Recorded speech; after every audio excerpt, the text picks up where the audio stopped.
Our story begins with the city of Mecca. It is said that when Adam and Eve were first expelled from paradise, the two were separated, with Eve having landed near the city of Mecca and Adam having landed somewhere in the Far East.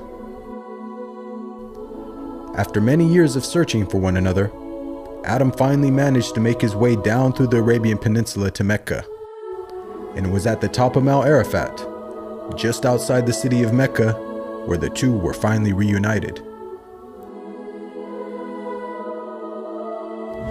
Mecca is also significant because it is considered the first place on earth that God Almighty was worshipped alone.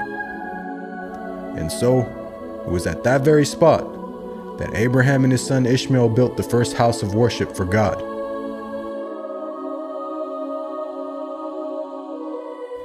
In honor of this, God Almighty had built in the heavens a similar structure for the angels.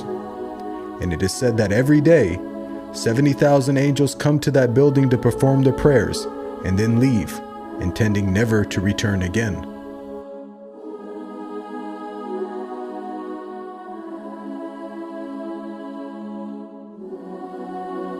When Abraham and Ishmael had finished building the sacred house, there was still one brick that had to be put in its place.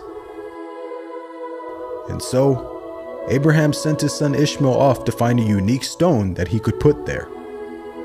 But God Almighty destined that the final stone that was to be laid would not be from the material of this world, but instead a stone directly from the heart of paradise.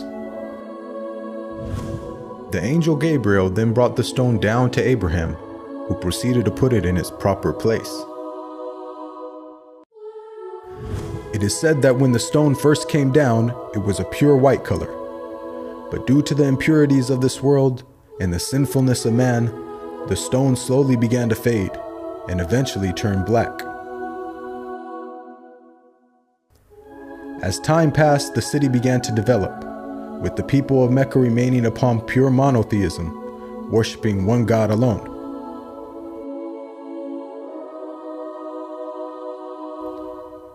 This despite the fact that their neighbors in Egypt, Mesopotamia, and the Levant had been practicing paganism for centuries.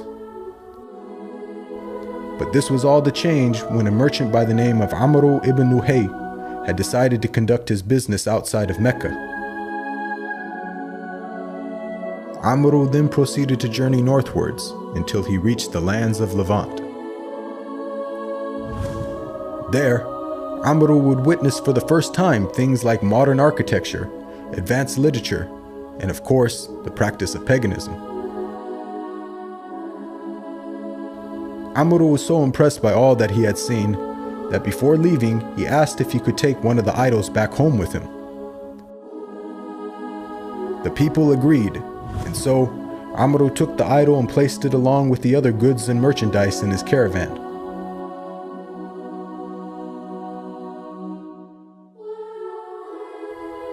He then set out southwards, back towards the city of Mecca.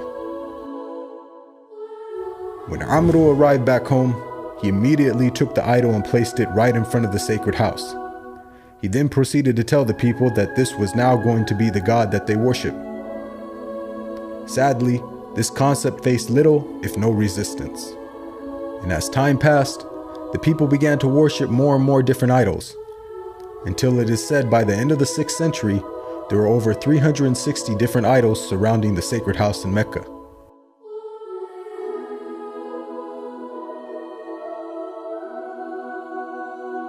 As the years passed and paganism became more prominent throughout the world, the people who still practiced monotheism knew that the coming of a new prophet was close at hand. And so, either through deductive reasoning or through interpretation of their holy text, many had concluded that the Arabian Peninsula was the most probable place God would send his new prophet. For at the time, the Roman Empire and the Persian Empire had extremely repressive governments and were hostile towards any type of rebellion, be it ideologically or politically. While the Arabian Peninsula, on the other hand, though also deeply mired in paganism, was a land ruled by tribal law and never had a real central government. As time went by, It appears that more and more people began to move down to the Arabian Peninsula to await the coming of the next prophet. And so, in the very land in which man first worshipped his Creator, and where Abraham built the first house of worship for God alone, it was there where God had destined his last and final messenger would emerge.